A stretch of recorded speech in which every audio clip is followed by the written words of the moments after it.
Welcome to the Windows Computer and Technology channel, and we've learned that we would have a 1-year extension for Windows 10 by Microsoft for the security updates after end of support comes in October of 2025.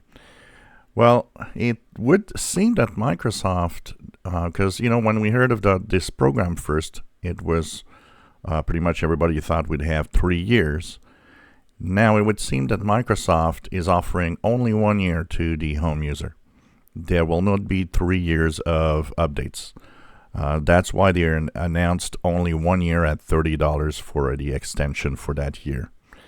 So that would be the only year that they will give us, meaning that if you decide that you want to continue using Windows 10 safely, then the other option for more years will be to use Zero Patch.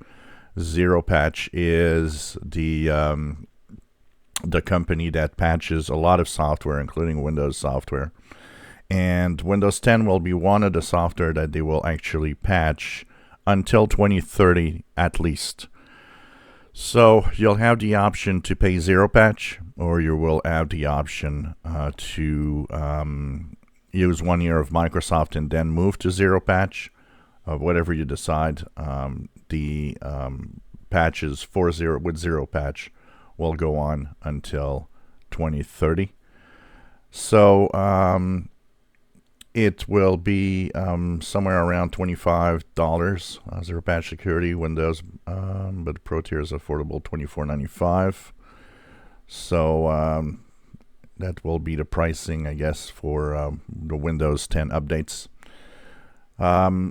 So you'll be able to either use that or Microsoft. So you can, of course, jump to Zero Patch as soon as they will start the updates for Windows 10 and be there and just stay there. Like I said, Microsoft really seems to be and have decided that it would be only 1 year on their part.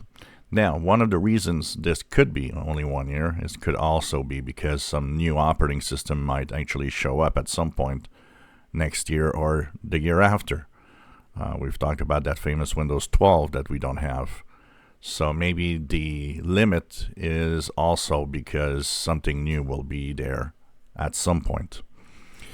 If you enjoy my videos, please subscribe, give us thumbs up. Thank you for watching.